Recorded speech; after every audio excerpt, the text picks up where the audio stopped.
Haleluya, haleluya, haleluya. Selamat datang dalam program kita Kamu Hebat. Saudara gue yang kasih dalam Tuhan, kamu hebat, ya kan? Saya nggak mau tahu orang bilang apapun tentang saudara. Orang bilang, kamu lemah, kamu nggak mampu, kamu nggak sanggup, kamu miskin. No, kamu hebat. Kenapa hebat? Yang pertama karena Tuhan pilih kita. Yang kedua karena Roh Kudus ada di dalam kita. Yang ketiga karena pasukan malaikatnya menjaga kita. Dan yang keempat karena Alkitab berkata roh yang membangkitkan Kristus dari antara orang mati ada di dalam kehidupan kita. Bayangkan, kita jangan pernah berkata, ya saya kan manusia biasa. Loh, kita manusia biasa, tapi disertai oleh Tuhan. Bayangkan, yang empunya langit dan bumi berkata, aku menyertai engkau sampai kesudahan alam, dan berjanji tidak ada satu utas rambutmu pun yang jatuh ke tanah tanpa seizin Tuhan. Masihkah saudara mau berkata, saya lemah, saya tidak berdaya, saya banyak masalah? Boleh saudara punya banyak masalah, tapi tetap hebat. Iya kan? Dan hari ini kita ada tamu yang hebat, saudara-saudara sekalian. Dan beliau adalah Komjen Pol, ya kan? Dharma Pongrekun. Hari ini kita berbincang-bincang dalam kapasitasnya sebagai hamba Tuhan, ya kan? Sebagai jemaat dari pelayanan gereja ini. Haleluya. Begini Pak Dharma, saya pelajarin dari kecil, kita belajar positif itu bagus. Bertahun-tahun kita tahu positif itu bagus. Tapi hari ini positif itu menakutkan. Iya kan? Kan sekarang negatif yang bagus kan? Yeah. Kalau kita mau jujur kan, iya kan? Yeah. Ini kan rekayasa manipulasi ketakutan ini kan, bahwa itu kan sama cerita orang Sanger kan, yang pulang dari rumah sakit, ungki mengana, tertawa-tertawa, aduh, kita baru tes COVID, iki apa ngana tertawa-tertawa, ngana sehat, iyo kita positif COVID, ngana tahu itu positif, artinya ngana sakit, sudah yo, so 25 tahun cuman itu positif dalam tapi hidup, jadi ya akhirnya tertawa, itu jokes. Tapi yang timbul dalam pemikiran saya waktu Pak Dharma bicara ini, bahwa manipulasi ini dipermainkan, bahwa yang positif sekarang jadi menakutkan. Betul.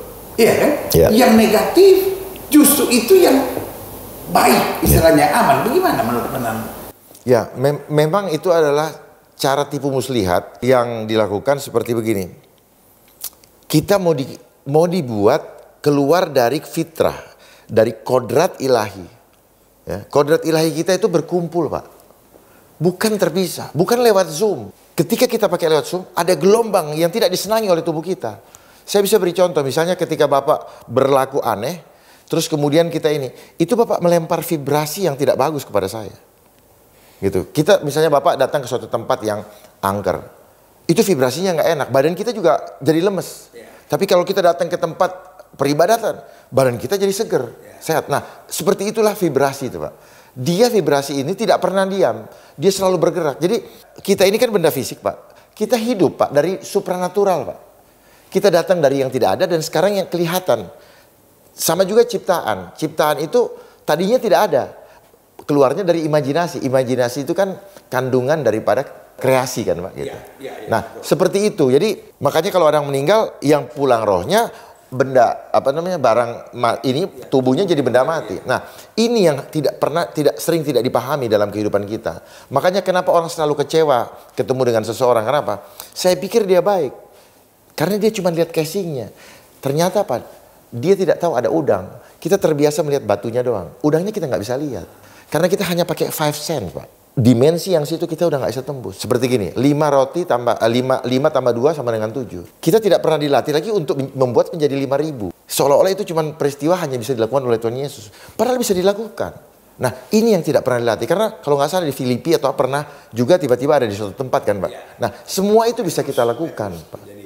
Ya, makanya perjuangan kita bukan lawan dan daging, melawan pemerintah-pemerintah, penghulu-penghulu, penguasa-penguasa, roh jatuh darah. Ya, ada yang mau ditanya? Boleh nanya, Bang. Kalau COVID ini cuman iklan, Bang. Jadi awal mulanya tuh gimana, Bang? Gimana patient zero ini bisa membentuk COVID gitu?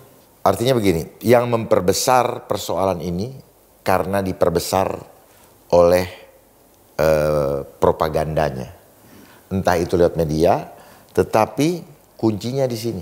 Karena banyak orang yang tidak punya televisi dan banyak orang yang tidak sempat nonton televisi. Tetapi kalau ini Kenapa? Mereka sudah tahu bahwa kita sudah tidak bisa melepaskan ini. Masuk ke kamar mandi pun bawa. Jadi bagi orang yang tidak punya ini dan anak-anak jalanan misalnya, mereka nggak pusing dengan keadaan ini. Kenapa? Kita nggak perlu takut. Hidup kita sangat tergantung daripada penyertaan Tuhan. Ya, amin. Ya, kita ini diciptakan serupa dengan gambar Tuhan. Ya kita harus berpikir seperti pikiran Kristus. Nggak boleh lagi kita keluar dari situ. Ketika kita keluar dari situ, ya sudah. Itu. Pertama, fear engineering. Lalu yang kedua, manipulasi. Manipulasi. Dan yang ketiga, permainan teknologi yang dimainkan. Ya. Dan akhirnya kita dapat kesimpulan dari semuanya ini dengan dibesar-besarkan sebuah berita ketakutan, lalu dimanipulasi yang positif jadi negatif dan negatif jadi positif. Akhirnya tujuannya kembali membangun suasana ketakutan ini. Nah, menurut Pak Dharma, apa target dari ketakutan ini dan siapa yang membangunnya? Jadi begini, teknologi ini dipakai sebagai tools. Ya.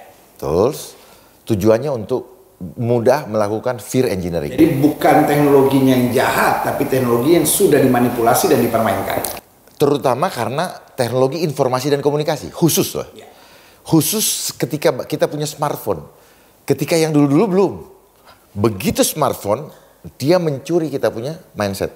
Jadi teknologi ini dipakai, memang diciptakan mereka untuk mengendalikan kita, itu dulu. Karena awalnya dianggap dunia dalam genggaman kita. Jadi kita udah dapat kebanggaan, keuntungan. Ya. Pertama kan kita ngerasa mudah, cepat dan nyaman. Dan dulunya ini kita anggap barang luxury. Kita tahu lux dari bahasa apa? Dari apa? Lux Vere atau Lucifer. Nah, kita menganggap barang ini. Tetapi kan dulu kan kalau kita cari di internet yang ada social engineering, Mbak. Sebenarnya ini adalah life engineering. Lewat ini. Life engineering. Nah, kalau Bapak cari di Google tidak akan ketemu life engineering. Dia bilangnya social engineering. Kenapa? Kalau social engineering itu perubahan bersama-sama. Tetapi yang ini sebenarnya life engineering. Karena apa? Yang punya handphone ini dulunya orang kaya dulu, Pak. Ya. Nah, strategi marketingnya adalah dibikin kami yang nggak punya ini tergiur. Kapan gue pengen punya? Kapan ini? Kita kumpulin uang kan? Nah, begitu sudah sampai di leher ini, langsung dia murahkan semua orang punya.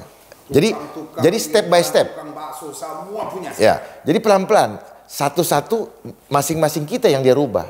Tapi karena kita semua sudah berubah, akhirnya dibilang social engineering. Padahal life engineering. Pribadi. Kenapa? Dia perlu untuk jiwa per jiwa ini dikuasai. Nah, setelah fear engineering terjadilah perubahan mindset. Mindset manipulation.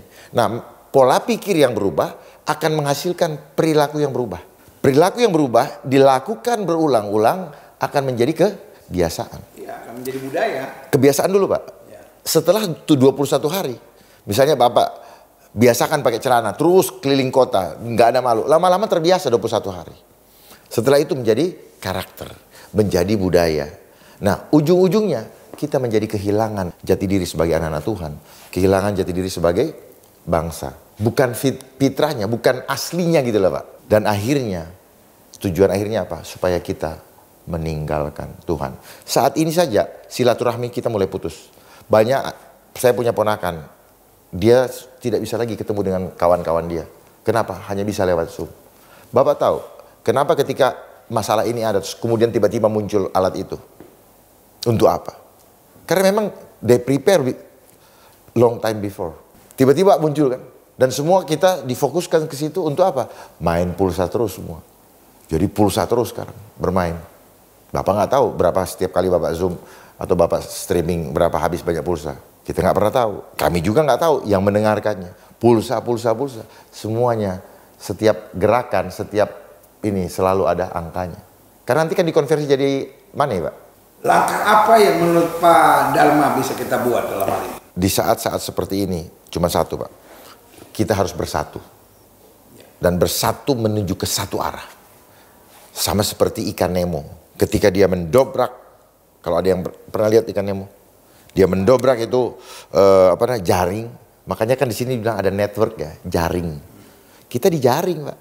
Nah, harus didobraknya untuk merobek ini jaring harus bareng, nggak bisa sendiri. Atau yang satu ke sana, yang satu ke sini. Dengan apa? Dengan tangan Tuhan.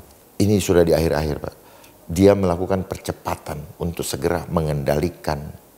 Dia alih-alih bisnis, tetapi sebenarnya apa? Dia ingin mencengkeram kita lewat ini. Jadi kalau saya pelajari Alkitab, Pak Dharma, saya jumpai Kejadian 11, itu bicara tentang manusia membangun Babel. Lalu ada tanggapan Tuhan tentang membangun Babel. Mulai hari ini, apa saja yang mereka inginkan dapat terjadi. Lewat kesatuan mereka, itu jelas dalam Kejadian pasal 11. Tetapi dalam Wahyu, dikatakan kembali, tiba-tiba ujuk-ujuk ada Babel besar. Iya kan? Nah, penafsiran banyak hamba Tuhan, kalau ini Babel, kenapa hanya Babel dan ini Babel besar? Karena menara Babel di sini gagal. Tetapi kenapa di sini bilang Babel besar? Atau istilah bahasa Inggrisnya the Great Babel, ya kan? Artinya great itu nggak harus selalu besar, tetapi sukses. Gitu. Orang sukses kita dulu, oh great man gitu. Dia nggak harus besar, tapi dia orang sukses gitu kan. Nah jadi ini Babel yang sukses. Berarti kalau Great Babel berarti ini gagal, berarti ini sukses. Jadi seperti yang Pak Dharma bilang, akan ada satu kesatuan dalam ketakutan untuk ngumpulin dengan menyedot data dan akhirnya mengendalikan lewat fear engineering dan segala sesuatu. Bisa terjadi kalau itu bisa disebut sebagai one world order. Jadi artinya dunia dijadiin satu sebagai Babel, dan di sini satu-satunya cara untuk kata Alkitab sebagai tahta Lucifer, ya kan, tahta Lucifer. Nah pada saat itu yang seperti Pak Dharma bilang bahwa nggak ada jalan lain, kita harus bersatu. Kita harus bersatu dan membuat gerakan. Makanya Alkitab bilang umat yang mengenal Allahnya akan tetap kuat dan bertindak. Nah, yang menarik perhatian saya kata tetap. Jadi bukan akan kuat dan bertindak, akan tetap kuat. Nah, tetap kuat dan bertindak itu kan artinya persistence gitu. Jadi bukan hanya oh ya saya strong, saya lawan gitu. Nah, tapi lawan sebuah sistem kan nggak bisa hanya dengan satu pukulan istilahnya kan, harus bersama ya, yang seperti Pak Dharma bilang kan, terus menerus tekan, terus menerus tekan, terus menerus tekan. Nah, di saat itu baru Alkitab bilang akan ada pemisahan antara gelap dan terang, akan ada pemisahan antara kambing dan domba, akan ada pemisahan antara lalat dan gandum. Bagaimana Pak Dharma? Kita bersyukur dengan kondisi yang sekarang terjadi. Begitu Tuhan mulai jelas melakukan penapisan, mulai kelihatan mana yang hitam, mana yang putih. Kalau dulu ketika situasi aman-aman aja, nggak kelihatan Pak, semua kayaknya oke-oke aja. Tapi sekarang kelihatan. Banyak yang mindsetnya sudah termanipulasi. Karena semua digoncangin ya? Iya, digoncang, sudah termanipulasi. Bahkan sangat apa ya? Sangat fragile, sangat goyah. Begitu ketakutannya dan sebagainya. Akhirnya apa? Ketakutan itu sendiri yang mematikannya. Bukan apa-apa. Ketakutanmu yang akan mematikannya. Bapak bangun pagi sudah berapa notification yang ada di sini? Kita harus jawab. Bapak online. Terus ada yang bilang, kok Bapak online kok Bapak nggak jawab? Kok sombong? Wah, mulai dia ganggu emosi kita dan seterusnya. Nah, kita nanti besok-besok kita kayak di remote Pak. Nanti Bapak kalau sudah sampai dipasang chip di sini, itu kayak di setel dari jauh. Kayak sekarang Bapak setel TV dari jauh, modelnya begitu kita nanti. Kita nanti sudah tidak akan bisa beribadah. Kenapa? Karena mindset kita sudah tidak dikendalikan tidak mendapatkan hikmat. Kita kayak manusia badan hidup tapi kayak robot. Dia yang kendalikan.